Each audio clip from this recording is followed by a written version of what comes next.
पसंद आता है तो इसे लाइक करें, सब्सक्राइब करें और शेयर करें। तो आइए हम आज बीएससी नर्सिंग थर्ड ईयर के सब्जेक्ट के बारे में डिस्कस करते हैं। सबसे पहले अपन इस चीज़ की टाइटल इंडेक्स के बारे में देखेंगे कि आज अपन क्या क्या इस टॉपिक में डिस्कस करने वाले हैं। पहला है इंट्रोडक्शन। आज का अपना टॉपिक है मल्टीपल स्क्लेरोसिस। उसकी इंडेक्स देखिए आप। इंट्रोडक्शन जो आपको स्लाइड नंबर 5 पे मिलेगा, डेफिनेशन जो आपको स्लाइड नंबर 6 पे मिलेगा, फिर उसके बाद में मल्टीपल स्क्लेरोसिस टाइप जो आपको स्लाइड नंबर 8 पे मिलेगा। नेक्स्ट पॉइंट आपका मल्टीपल स्क्लेरोसिस कॉजेज जो आपको स्लाइड नंबर 14 पे मिलेगा। उसके बाद फिफ्थ पॉइंट है फैक्टर कंट्रीब्यूटिंग जो आपको स्लाइड नंबर 15 पे मिलेगा। उसके बाद में पैथोफिजियोलॉजी है जो आपको स्लाइड नंबर 16 पे मिलेगा। नेक्स्ट 7 नंबर पे है साइन एंड सिम्टम्स जो आपको स्लाइड नंबर 19 पे मिलेगा। उसके बाद में डायग्नोस्टिक फाइंडिंग्स जो आपको स्लाइड नंबर 20 पे मिलेगा। 9 नंबर पर पॉइंट है मेडिकल मैनेजमेंट जो आपको 21 नंबर स्लाइड पे मिलेगा। फिर फार्माकोलॉजिकल थेरेपी जो आपको 22 स्लाइड नंबर पे है। फिर डिजीज मॉडिफाइंग थेरेपी जो आपको 23 नंबर पे मिलेगा। और उसके बाद में सिम्टम्स मैनेजमेंट है वो आपको 26 स्लाइड नंबर पे मिलेगा। ठीक है, तो आइए मल्टीपल स्क्लेरोसिस के बारे में अपन डिस्कस करते हैं।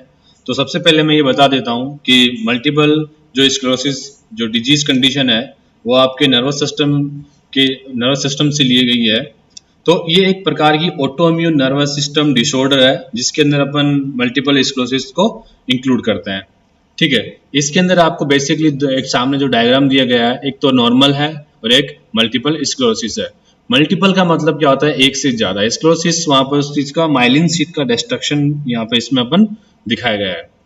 तो एक तरफ देखिए कि एक जो न्यूरॉन है उसकी जो स्ट्रक्चर है बिल्कुल नॉर्मल है और उसके अंदर जो माइलिन शीथ जो कवर है वो भी बिल्कुल नॉर्मल कंडीशन के अंदर है। उसका एक्सॉन सभी तरह का बिल्कुल जो भी कंडीशन स्ट्रक्चर नॉर्मल न्यूरॉन की वो सारी नॉर्मल है। लेकिन एक तरफ आप देख रहे हो मल्टीपल स्क्लेरोसिस के अंदर क्या हो रहा है कि उसकी जो माइलिन शीथ कवर है वो उसके अंदर क्या आ रहा है, डिस्ट्रक्शन आ रहा है। तो ये माइलिन शीथ कवर के अंदर क्या होता है कि एक से ज्यादा माइलिन शीथ के कवर के अंदर डिस्ट्रक्शन होना स्टार्ट हो जाता है थोड़े दूर के अंदर। और सभी प्रकार की जो पूरे जो न्यूरॉन है उनके सभी जो माइलिन शीथ है उसके अंदर डैमेज होना स्टार्ट हो जाता है। उसी कंडीशन को अपन मल्टीपल स्क्लेरोसिस के अंदर काउंट करते हैं। सबसे पहले इसका इंट्रोडक्शन देखिए। Multiple sclerosis is A predominantly A white matter disease and a neurodegenerative disorder of the central nervous system that include the brain, spinal cord and nerve। तो आपको पता है कि नर्व जो सेल है वो पूरे ब्रेन पोर्शन के अंदर, स्पाइन कोड के अंदर और नर्व के अंदर सब जगह पर पाई जाती है। तो ये जो बेसिकली जो न्यूरो मल्टीपल स्क्लेरोसिस जो कंडीशन है वो व्हाइट मैटर की डिजीज है जिसके अंदर न्यूरो डिजेनरेटिव मतलब जिसके अंदर जो नर्व सेल्स है धीरे धीरे क्या होती है, टूटने लगती है, डैमेज होने लगती है। जो किस प्रकार की कहाँ की डिजीज है, सेंट्रल नर्वस सिस्टम की डिजीज है जो अपने ब्रेन पोर्शन को, स्पाइनल कोड को और नर्व सेल को क्या करती है, इंक्लूड करते हैं। It is a inflammatory and demyelinating disease. ये एक प्रकार की ऑटो इम्यून डिसऑर्डर है जिसकी वजह से इस पेशेंट के अंदर इंफ्लामेटरी कंडीशन देखने को मिलती है और साथ साथ में उसके जो माइलिन जो शीथ है वो भी क्या होती है, डैमेज होने लग जाती है। तो उस कंडीशन को अपन उनको क्या बोल रहे हैं, उसको डीमाइलिनेटेड डिजीज बोल रहे हैं। ठीक है, इट इज प्रोग्रेसिव डिजीज। ये डिजीज एक बार अगर किसी भी पेशेंट को हो जाए तो वो बिल्कुल पूरी तरह से रिकवर नहीं होता है कभी भी, और धीरे धीरे वो क्या होती है, डिजीज कंडीशन बढ़ती रहती है। इसके बारे में अपन डेफिनेशन के बारे में डिस्कस करेंगे कि डेफिनेशन में क्या है। Multiple sclerosis is an autoimmune inflammatory disease of the central nervous system white matter characterized by a relapsing और प्रोग्रेसिव कोर्स। मल्टीपल स्क्लेरोसिस एक प्रकार की ऑटोइम्यून डिसऑर्डर डिजीज कंडीशन है सीनस की जिसके अंदर वो उसके व्हाइट मैटर को इंक्लूड करता है। और इस प्रकार की डिजीज कंडीशन के अंदर क्या होता है, जो माइलिन शीथ होता है न्यूरॉन का वो धीरे धीरे क्या होता है, डैमेज होने लग जाता है ऑटोइम्यून डिसऑर्डर की वजह से, जिसके अंदर उसके अंदर रिलैप्सिंग और प्रोग्रेसिव कोर्स आपको देखने को मिलेंगे कि उसके अंदर जो भी माइलिन शीथ है वो बिल्कुल डैमेज हो जाएंगे और उसकी वजह से उस नर्व सेल्स के अंदर कोई किसी प्रकार का कोई भी नर्व कंडक्शन या ट्रांसमिशन नहीं होता है और उसकी जो भी प्रोग्रेस जो उनका कम्युनिकेशन है उसके अंदर क्या आएगा, वहां पर कमी आ जाएगी। तो एक प्रकार की रिलैप्सिंग और प्रोग्रेसिव कोर्सेस है क्योंकि ये बीमारी एक बार अगर किसी पेशेंट के अंदर हो जाती है तो धीरे धीरे क्या होती है, वो प्रोग्रेस करती है। प्रैक्टिस क्वेश्चन देखिए आप, multiple sclerosis affect the central nervous system, which part of the CNS is affected. अपन ने ऑलरेडी लास्ट स्लाइड के अंदर डिस्कस किया कि कौन मल्टीपल स्क्लेरोसिस सबसे ज्यादा सेंट्रल नर्वस पार्ट के अंदर किसको सबसे ज्यादा अफेक्ट करती है। तो ऑप्शन में देखिए आप, नर्व सेल्स को, माइलिन को, प्लाक को और वर्टिब्रा को। हमने ऑलरेडी लास्ट स्लाइड के अंदर डिस्कस कर चुके हैं अपन कि माइलिन शीथ इसके अंदर क्या होती है, मल्टीपल स्क्लेरोसिस के अंदर क्या होती है, डैमेज होती है। तो इसका जो राइट आंसर आएगा वो आपको माइलिन शीथ ही मिलेगा, जो आप स्लाइड नंबर 5 से उसको रेफर कर सकते हैं। उसके बाद में अपन बात करते हैं मल्टीपल स्क्लेरोसिस के कितने टाइप है। बेसिकली मल्टीपल स्क्लेरोसिस के 4 टाइप होते हैं, relapsing remitting multiple sclerosis, primary progressive multiple sclerosis, तीसरे नंबर पे है progressive relapsing multiple sclerosis, fourth number पे है सेकेंडरी प्रोग्रेसिव मल्टीपल स्क्लेरोसिस। अब इसको अपन 1 बाय 1 अपन नेक्स्ट स्लाइड से इसको डिस्कस करेंगे। पहले इस पे क्वेश्चन देख लीजिए आप कि किस टाइप का अगर कोई क्वेश्चन बनता है तो इसमें क्या है, which is not the type of multiple sclerosis. First point है relapsing remitting multiple sclerosis, primary progressive multiple sclerosis, progressive relapsing multiple sclerosis, और उसके बाद में जो रिग्रेशन मल्टीपल स्क्लेरोसिस है वो अपन ने ऑलरेडी लास्ट स्लाइड के अंदर डिस्कस किया कि रिग्रेशन मल्टीपल स्क्लेरोसिस बिल्कुल भी नहीं होता है। तो जो 4 नंबर का जो पॉइंट है वो इसका राइट आंसर है कि वो इसके मल्टीपल स्क्लेरोसिस का टाइप नहीं है। उसके बाद में अपन इसके जो टाइप दिए गए थे उसके बारे में डिस्कस करते हैं। इसका पहला पॉइंट है रिलैप्सिंग रिमिटेटिंग मल्टीपल स्क्लेरोसिस। पहले आप इसका थोड़ा सा इसके बारे में डिस्क्रिप्शन देखिए। It is characterized by clearly acute attack with full recovery and residual deficit upon recovery. Periods between disease relapse are characterized by lack of disease progression. अब इसके अंदर जो डायग्राम के अंदर जो पहला पॉइंट दिया हुआ है रिलैप्सिंग रिमिटेंट के अंदर, उसमें देखिए कि एक तरफ उसका टाइमिंग शेड्यूल दिखाया गया है और एक तरफ उसकी जो डिसेबिलिटी डिजीज कंडीशन की उसके बारे में दिखाया गया है। तो इसमें आप देख रहे हो कि एक ब्लॉक बने हुए हैं। पहला ब्लॉक है, बिल्कुल आपको एक ब्लॉक बन के आ रहा है कि उसके अंदर वो डिजीज कंडीशन क्या हो रही है। एक बार आपको अटैक हुआ और फुल रिकवरी वो चीज क्या हो गई, वापस उस पेशेंट के अंदर हो गई।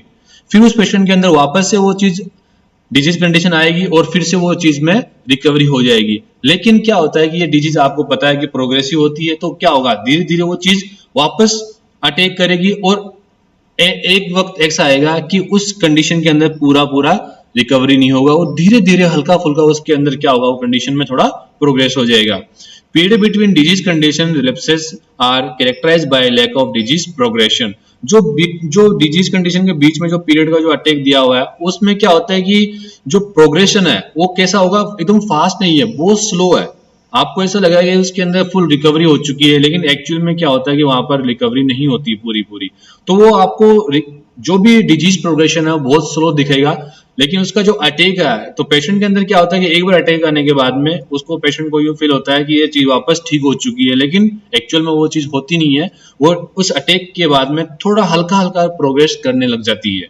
ठीक है, उसके बाद में सेकंड पॉइंट है प्राइमरी प्रोग्रेसिव मल्टीपल स्क्लेरोसिस। इसके अंदर आप देखिए primary progressive multiple sclerosis is a characterized by disease showing progression of disability from onset without previous and temporary minor improvements। इस कंडीशन में क्या होता है कि कंडीशन अगर पेशेंट का मल्टीपल स्क्लेरोसिस कंडीशन हो चुकी है तो वो क्या होता है कि पेशेंट के अंदर धीरे धीरे प्रोग्रेस करती रहेगी और उसकी डिसेबिलिटी को क्या करती रहेगी, बढ़ाती रहेगी। लेकिन इस कंडीशन में क्या होता है कि पेशेंट की जो कंडीशन है वो वापस नॉर्मल कंडीशन के अंदर बिल्कुल भी नहीं आती है, बस वो थोड़े टाइम के लिए वहां पर हल्का सा इंप्रूवमेंट दिखाती है, टेम्परेरी इंप्रूवमेंट दिखाती है, लेकिन वो डिजीज कंडीशन क्या होती है, वो धीरे धीरे आप बढ़ती रहती है। आप डायग्राम नंबर 2 पे देखिए, प्राइमरी प्रोग्रेस के अंदर देखिए कि वो डिजीज कंडीशन वापस नॉर्मल रिकवरी के मतलब नीचे टाइम में रिकवरी में नहीं आ रही है, वो धीरे धीरे क्या कर रही है, वहां पर प्रोग्रेस करती हुई नजर आ रही है आपको। उसके बाद में देखिए सेकेंडरी प्रोग्रेसिव मल्टीपल स्क्लेरोसिस, जो आपका 3 नंबर का पॉइंट है। इसमें देखिए it begins with an initial RR का मतलब है यहाँ पर relapsing remitting course followed by progression of variable rates which may also include occasional relapse and minor remission.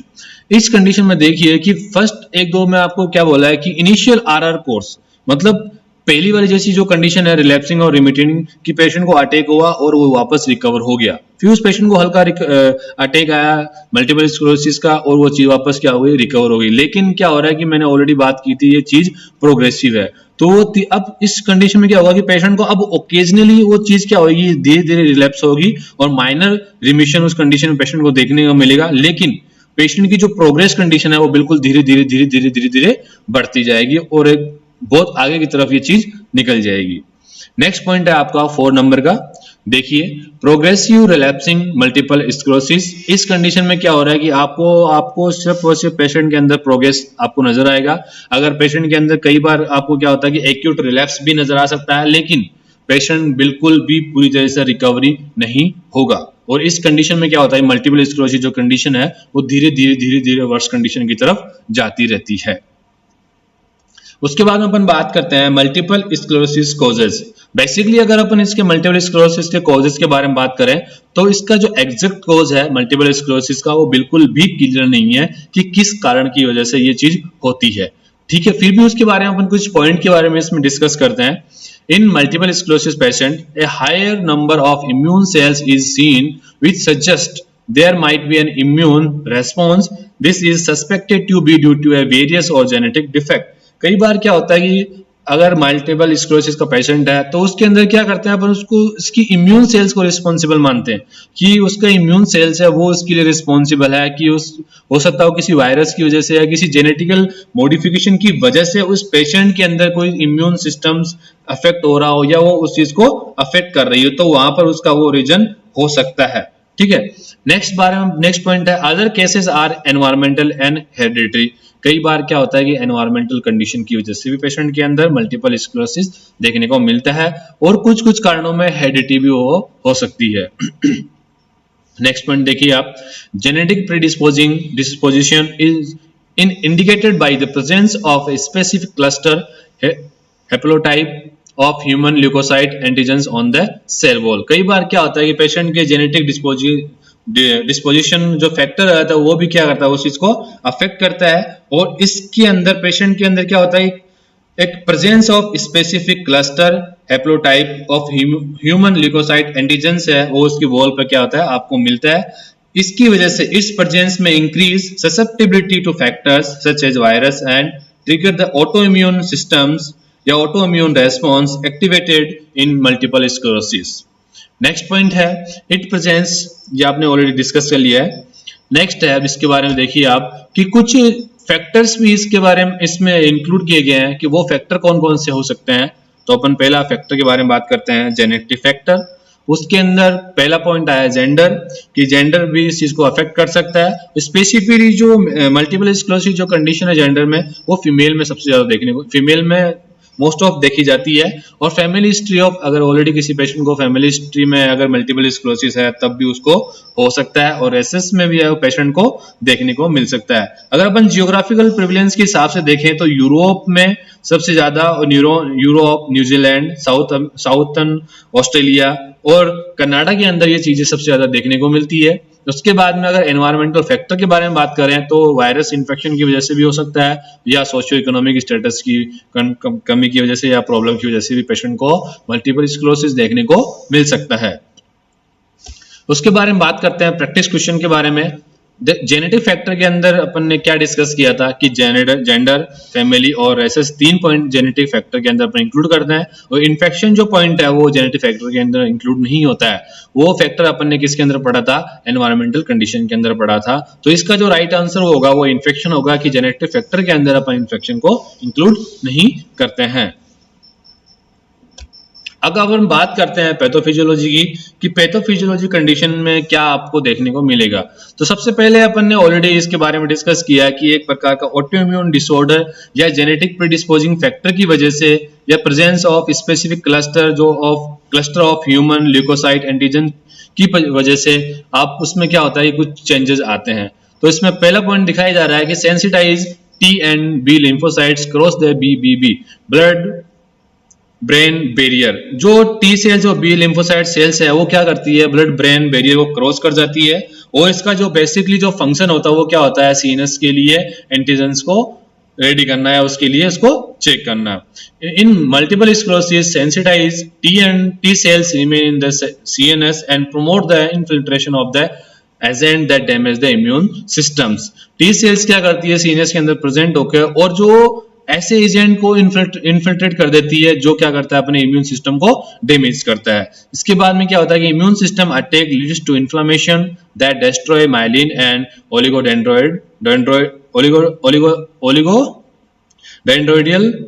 डेंड्रोजियल cells that produce myelin in the CNS. इसके बाद में जो T sales है वो क्या करता है, उस इम्यून सिस्टम सीएनएस सिस्टम के अंदर क्या करता है, अपने ही सेल्स के खिलाफ वो क्या कर देता है, अटैक कर देता है। और ऑटो इम्यून डिसऑर्डर जो एक प्रकार की डिजीज कंडीशन है, जिसके अंदर सबसे इंपॉर्टेंट प्रॉब्लम क्या होती है, उसके अंदर इन्फ्लेमेटरी कंडीशन आने लग जाती है। और वो क्या करता है, पूरे अपने जो माइलिन शीथ कवर है, ओलिगोडेंड्रोजियल जो सेल्स है जो माइलिन्स को प्रोड्यूस करती है सेंट्रल नर्वस सिस्टम को, उसको भी वो क्या करने लग जाता है, धीरे धीरे डैमेज करने लग जाता है। इसके बाद में क्या होता है, demyelination interrupts the flow of nerve impulses and result in wearing of manifestation depending on the nerve affected. Demyelination interrupts का मतलब क्या है कि जैसे जैसे जो माइलिन शीथ कवर है वो धीरे धीरे टूटते जाएंगे, डीमाइलिनेटेड होते जाएंगे, तो वो क्या करेंगे, अपने उस नर्व इंपल्सेस के अंदर जो भी फ्लो हो रहा है उसको क्या करेंगे, उसको वो इंटरप्ट करेंगे, जिसकी वजह से कुछ साइन एंड सिम्टम्स बॉडी के अंदर देखने को मिलता है। और जैसे जैसे ये माइलिन शीथ डैमेज होती जाएगी तो क्या होता जाएगा कि जो नॉर्मल जो नर्व कंडक्शन का जो काम है जिसका वो क्या होता जाएगा, खराब होता जाएगा। और नर्व डिपेंड करती है कि कितना माइलिन शीथ डैमेज हुआ है, उसके अकॉर्डिंग वो चीज क्या होती है, अफेक्ट होती रहती है। Plaque appear on demyelinated axon, further interrupting the transmission of impulses। कई बार क्या होता है कि वहां पर प्लैक फॉर्मेशन भी हो जाता है, वहां पर बिल्कुल स्कार फॉर्मेशन भी हो जाता है। जैसे जैसे वो माइलिन शीथ डैमेज होती है तो वो क्या करती है, वहां प्लैक फॉर्मेशन बना लेती है। और वो एक्सोन के आसपास के एरिया में या उसके जो स्ट्रक्चर है उसमें क्या करती है, वो वहां पर अपीयर हो जाता है प्लैक फॉर्मेशन, जिसकी वजह से इंपल्सेस का जो भी ट्रांसमिशन होता है वो उसको क्या कर देता है, इंटरप्ट कर देता है। इसके बाद में अपन बेसिक से उसके साइन एंड सिम्टम्स के बारे में बात करते हैं। जितने भी साइन सिम्टम्स है वो उसके लोकेशन के अकॉर्डिंग अपन को नजर आएंगे कि कौन सी ब्रेन की कौन से पोर्शन के अंदर, कौन से लोब के अंदर वो चीज अपन को अफेक्ट कर रही है, उसके अकॉर्डिंग वो चीज क्या होती है वहां पर आपको नजर आती है। तो पहला पॉइंट है उसका फटिग, कि पेशेंट के अंदर बिल्कुल फटिगनेस आएगी। फटिगनेस से क्या होता है कि पेशेंट को वो मल्टीपल स्क्लेरोसिस है वो उसको अफेक्ट करता है और मोस्ट डिसेबलिंग सिम्टम्स आपको ये नजर आएगा। उसके बाद में है उसका विजन प्रॉब्लम। विजन प्रॉब्लम में क्या होता है कि पेशेंट की जो ऑप्टिक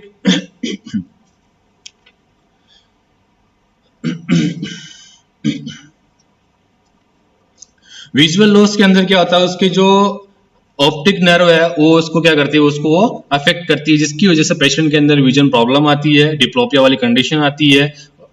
ठीक है, नेक्स्ट है टिंगलिंग एंड नमनेस, जो नर्व कंडक्शन में प्रॉब्लम की वजह से टिंगलिंग और नमनेस पेशेंट के अंदर देखने को मिलती है।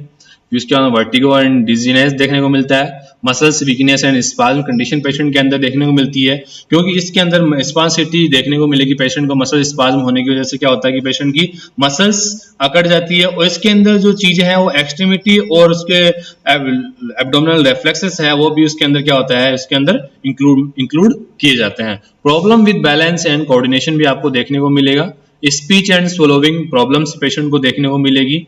उसके बाद में उसके कॉग्निटिव डिसफंक्शन पेशेंट को क्या करते हैं, देखने को मिलता है। नेक्स्ट है उसका डिफिकल्टी विथ वॉकिंग। इसमें पेशेंट को क्या होता है, उसके मूवमेंट के अंदर पेशेंट को क्या होती है, प्रॉब्लम आती है। नेक्स्ट है bladder and bowel dysfunction patient को अंदर देखने को मिलता है। उसके अंदर सेक्सुअल डिसफंक्शन आपको पेशेंट के अंदर देखने को मिलेगा। उसके बाद में पेशेंट में मूड स्विंग और डिप्रेशन भी पेशेंट के अंदर देखने को मिलेगा। ये सारे जो साइन सिम्टम्स है पेशेंट की जो नर्व इंटरप्ट हुई है या उसके लोकेशन के अकॉर्डिंग आपको वो चीज देखने को मिलती है। नेक्स्ट है उसकी डायग्नोस्टिक फाइंडिंग। डायग्नोस्टिक फाइंडिंग में अपन क्या करते हैं, पेशेंट का कि कुछ पॉइंट्स है उसके द्वारा अपन उसको फाइंड आउट करते हैं कि पेशेंट के अंदर उसकी कैसी इस कंडीशन है। पहला है उसका न्यूरोसाइकोलॉजिकल टेस्टिंग। न्यूरोसाइकोलॉजिकल टेस्टिंग में अपन उस पेशेंट का क्या कर रहे हैं, उसका न्यूरोलॉजिकल जो टेस्ट है वो अपन उसका परफॉर्म कर रहे हैं, पता लगा रहे हैं कि उसका कितना मेंटल हेल्थ वर्क कर रहा है या नहीं कर रहा है, उस चीज के बारे में अपन डिस्कस कर रहे हैं उसका। नेक्स्ट है उसके अंदर सेक्सुअल हिस्ट्री, कि पेशेंट की जो सेक्सुअल हिस्ट्री है वो किस टाइप की है, कुछ अफेक्ट उसके सेक्सुअल फंक्शन डिसफंक्शन हुए है कि नहीं हुए है। कई बार क्या होता है नर्व कंडक्शन के प्रॉब्लम की वजह से सेक्सुअल फंक्शन के अंदर कुछ प्रॉब्लम आती है, और उसकी हिस्ट्री के बारे में अपन क्या करेंगे, उसको पता करेंगे। नेक्स्ट है उसका एमआरआई। एमआरआई में अपन क्या करते हैं, उसका एमआरआई करके उसके नर्व कंडक्शन के अंदर जो भी छोटी छोटी जो इंटरप्शन आ रहा है उसके बारे में अपन क्या करते हैं, उसका पता लगाते हैं। सीएसएफ चेक करेंगे, सीएचएम में उसका किसी प्रकार कोई वायरस इन्फेक्शन वगैरह तो नहीं है, उसके बारे में अपन उसको पता लगाएंगे। उसके बाद में उसके underlying bladder dysfunction is diagnosed bye urodynamic studies. Urodynamic studies के द्वारा उसका अपन क्या करते हैं, ब्लडर डिसफंक्शन भी चेक करते हैं कि किसी कोई कंडीशन की वजह से उसमें कुछ ब्लडर में कोई प्रॉब्लम वगैरह तो डिसफंक्शन वगैरह तो नहीं आ रही है। ठीक है, these all are diagnostic findings which are helpful in the diagnostic of multiple sclerosis conditions। इसके बाद में अपन बात करते हैं उसके मेडिकल ट्रीटमेंट के बारे में। मेडिकल ट्रीटमेंट में अपन उसका no cure exist for multiple sclerosis. अपन ने ऑलरेडी बात किया है कि पेशेंट की इस कंडीशन में अगर पेशेंट आ गया है तो उसका ट्रीटमेंट होना मुश्किल होता है, फिर भी उसके अपन क्या करते हैं, उसको ट्रीटमेंट प्रोवाइड करते हैं सिम्टम्स के according. An individuals treatment progression is indicated to relieve the patient symptoms and provide continuing support particularly for patient with cognitive changes. अपन क्या कर रहे हैं कि उसके सिम्टम्स को देख के उसको कंटिन्यू सपोर्ट प्रोवाइड करते हैं, और उसके कॉग्निटिव चेंजेस कौन कौन से है उसके अकॉर्डिंग अपन उसको क्या कर रहे हैं, मेडिकल ट्रीटमेंट उसको प्रोवाइड कर रहे हैं। The goal of treatment are to delay the progression of the disease, manage chronic symptoms and treat acute एक्सरबेशंस।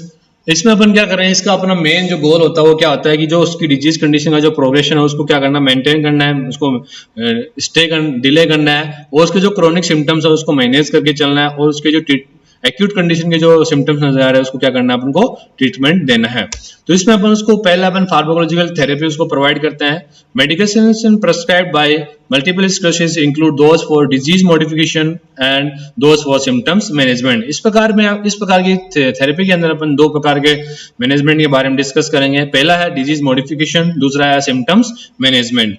तो पहली कंडीशन में आप देखिए डिजीज मॉडिफाइंग थेरेपीज के बारे में आप देखिए कि the disease modifying medication reduce the frequency of relapse and duration of relapse and number and size of plaque observed in on MRI। इस डिजीज मॉडिफाइंग कंडीशन में अपन क्या करते हैं, उस पेशेंट को मेडिकेशन प्रोवाइड करते हैं जिसकी वजह से उसके जो रिलैप्स है उसकी फ्रीक्वेंसी को दूर रोकते हैं और उसके जो ड्यूरेशन है उसको खत्म करते हैं, और जो भी MRI के अंदर उसका जो प्लाक फॉर्मेशन नजर आया है, number of plaque formation, size of plaque formation है, उसको भी अपन क्या करते हैं, उसको खत्म करते हैं। तो इसके अंदर पहली जो मेडिकेशन है वो अपन प्रोवाइड करते हैं इंटरफेरॉन बीटा 1A, जिसके अपन ब्रैकेट में देखिए रेबिन, and interferon beta 1B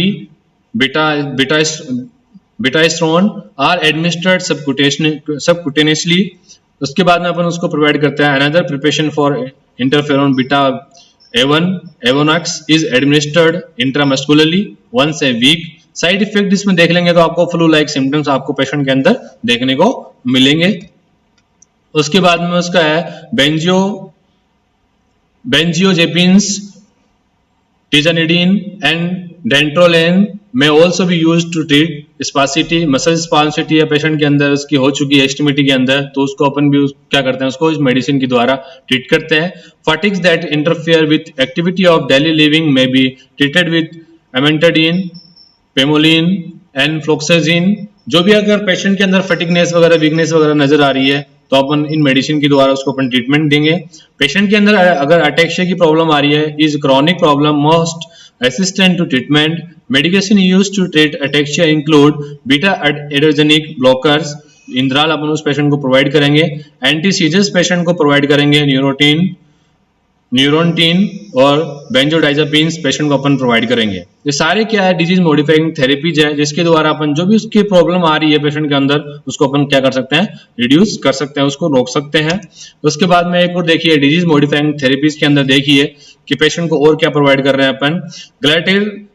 ग्लैटिरमर acetate reduce करता है rate of relapse in the RR courses, जो अपन ने रिलैप्सिंग रेमिटिंग के अंदर पढ़ा था कि उसको एक बार एक्यूट अटैक आ गया है वापस फिर वो रिकवर हो रहा है, तो उस दौरान अपन ये वाली डिजीज मेडिकेशन उसको प्रोवाइड करते हैं। फिर नेक्स्ट पॉइंट है उसका Copaxone is administered subcutaneously daily. It acts by increasing the antigen specific suppressor T cells. जो T cells जो बढ़ रही थी उसको रोकने के लिए अपन क्या करते हैं, ये वाली मेडिसिन प्रोवाइड करते हैं. उसके बाद में अपन IV मिथाइल प्रिडिनोलोन, मिथाइल प्रिडिनोसोलोन, ये एक प्रकार की ऐसी एजेंट है जिसको क्या करते हैं, एक्यूट रिलैप्सिंग को हम क्या करते हैं, उसको ट्रीट कर सकते हैं, जो RR कोर्स के अंदर अपन को देखने को मिलती है, और shorten the duration of the relapse, जो उसकी रिलैप्स है उसको शॉर्टन करने के लिए अपन क्या कर सकते हैं, उसको यूज कर सकते हैं.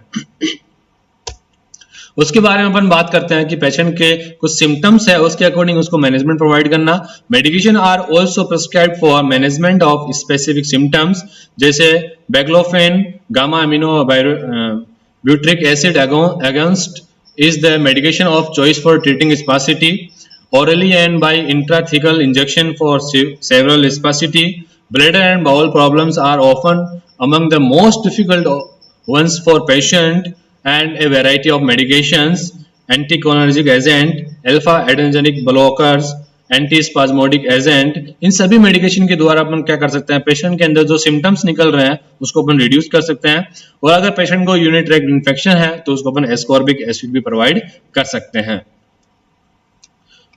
उसके बाद में नर्सिंग प्रोसेस के बारे में देखिए कि उसका पहला पॉइंट है असेसमेंट. तो सबसे पहले अपन असेसमेंट में क्या करेंगे, nursing assessment addresses neurologic deficit, second the complication and the impact of the disease on the patient and family.